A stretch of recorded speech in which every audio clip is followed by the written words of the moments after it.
Bonjour et bienvenue sur ma chaîne Voyager et réussir. Je suis Wilfried Ngassa, formateur en immigration canadienne. Aujourd'hui, nous allons terminer avec la dernière partie de notre précédente vidéo qui consistait à vous montrer comment postuler pour immigrer facilement à l'île du Prince-Édouard.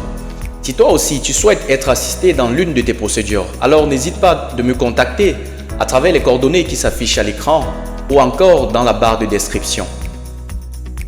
Si tu es nouveau sur ma chaîne, n'oublie pas de t'abonner, de liker ou de la partager et surtout de valider la cloche de notification qui se retrouve en dessous pour ne rater aucune de nos prochaines vidéos. On se retrouve après le générique.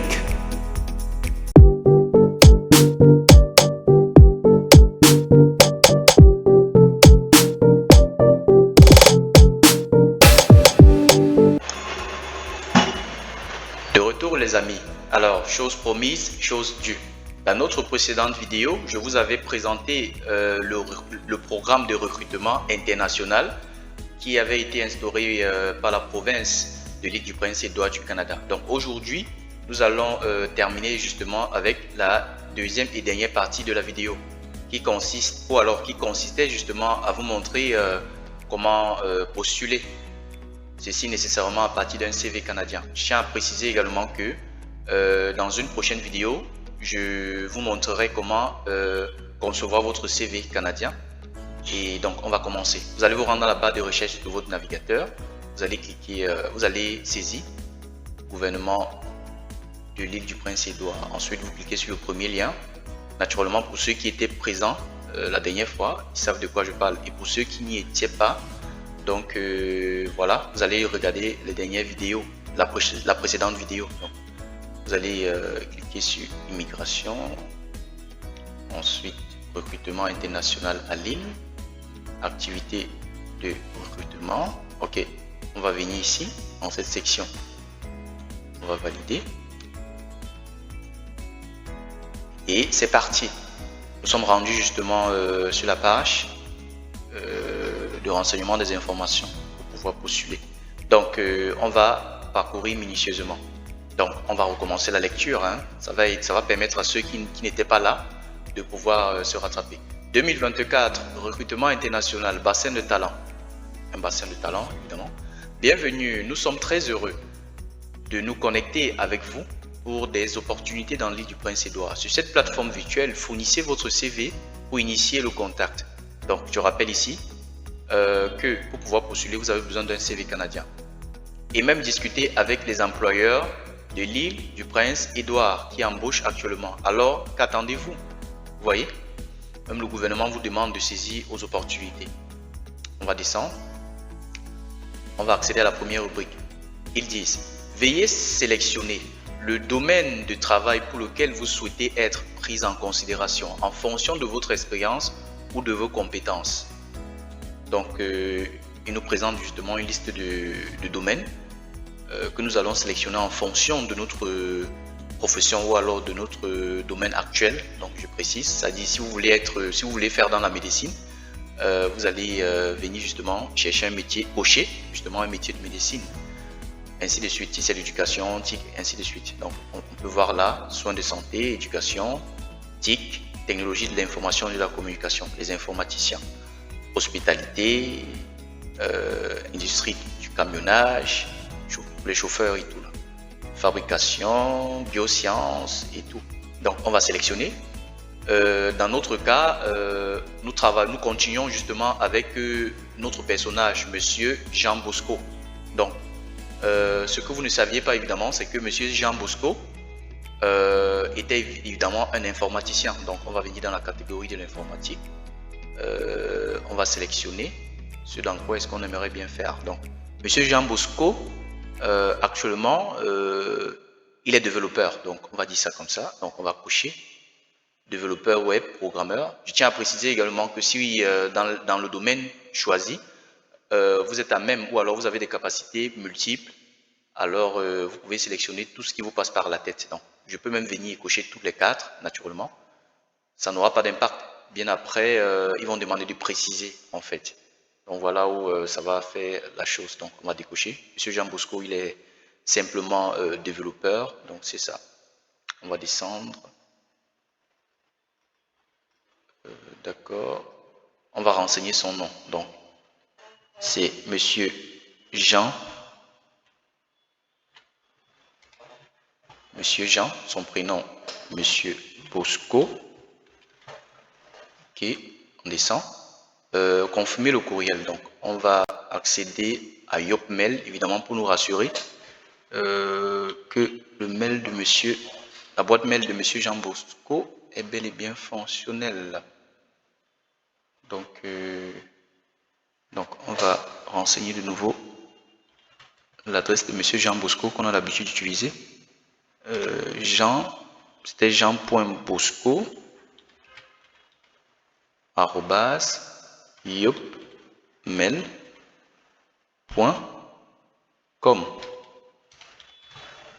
Ah, ok. J'avais oublié le M. Ok. D'accord. Et on valide.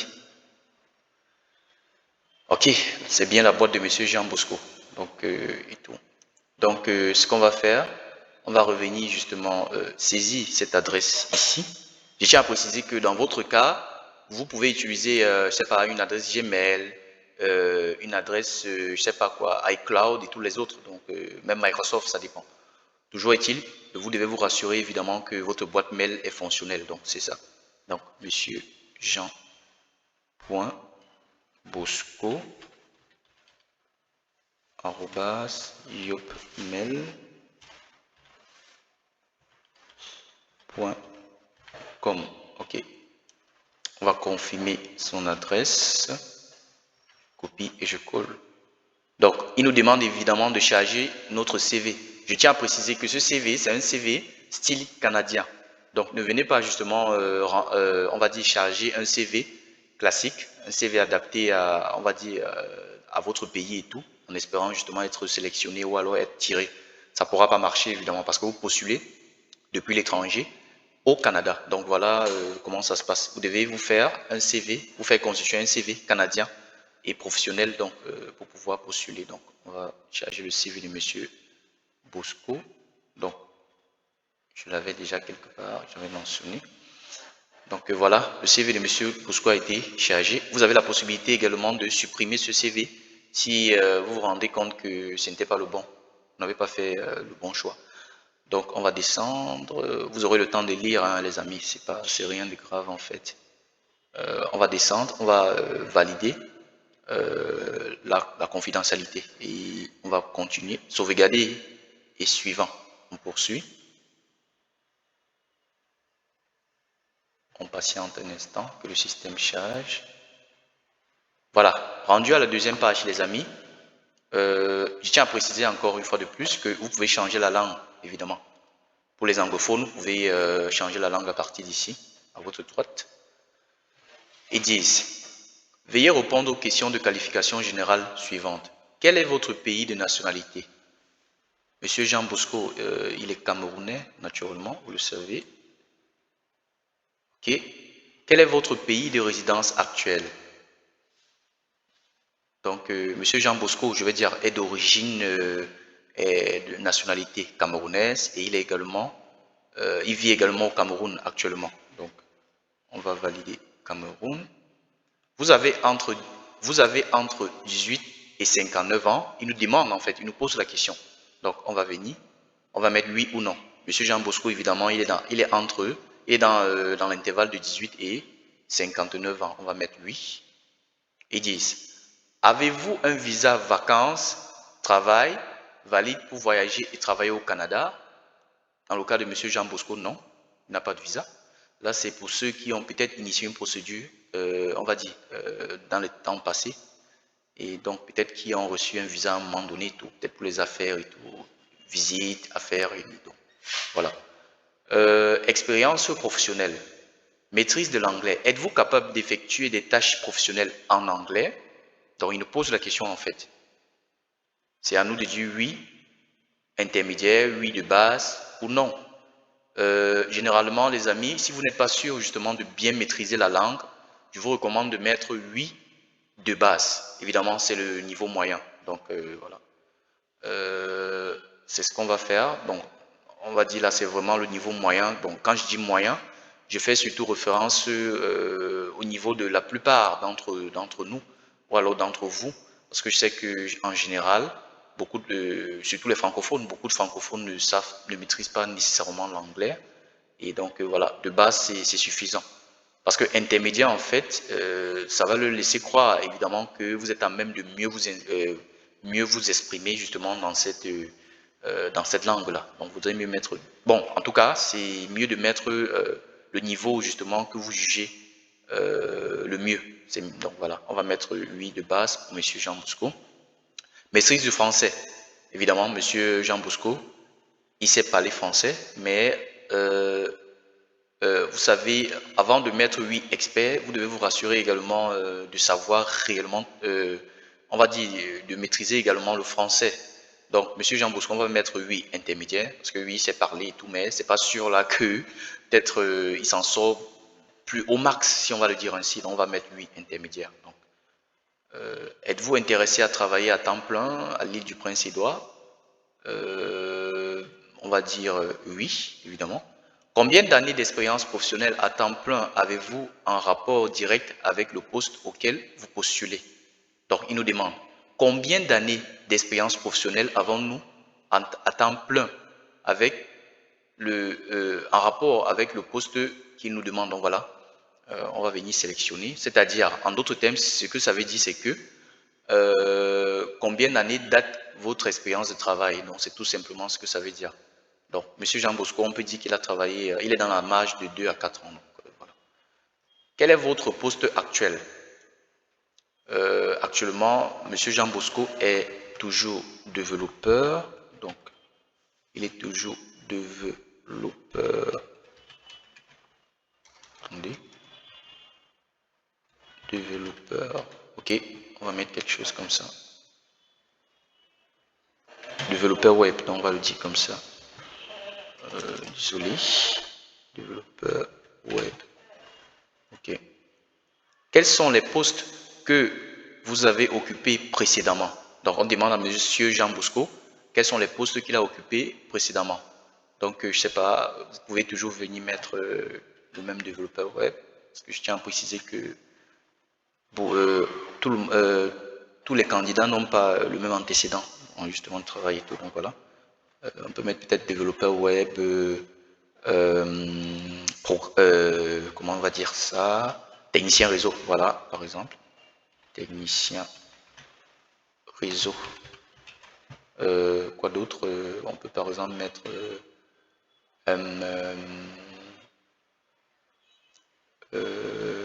disons qu'on peut mettre maintenancier, ouais. Disons quelque chose comme ça. Maintenancier, ouais. D'accord, on descend. Avez-vous obtenu, pour rappel, vous avez la possibilité de renseigner ce qui vous concerne dans votre cas. Donc là, c'est un exemple en fait que je montre. Vous pouvez remplir autant de postes que vous avez occupés au préalable, hein, donc ça dépend. Avez-vous obtenu au minimum un diplôme d'études secondaires, lycée? On demande en fait à Monsieur Jean Bosco s'il a obtenu au moins un diplôme d'études secondaires, donc le lycée.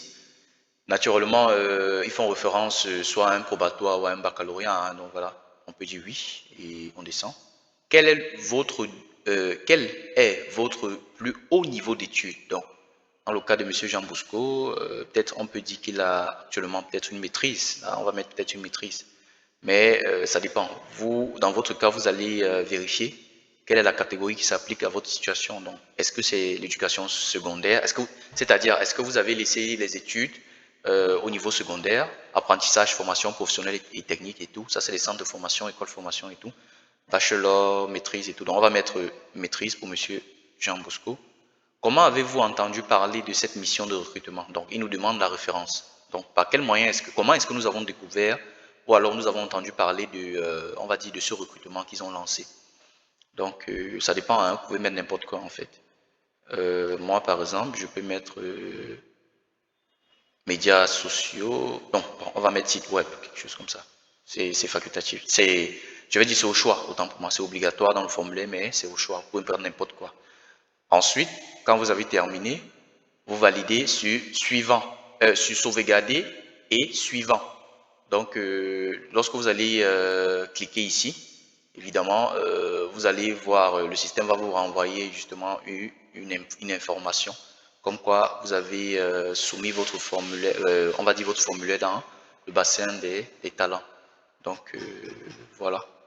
Et c'est tout. Merci les amis d'avoir regardé la vidéo.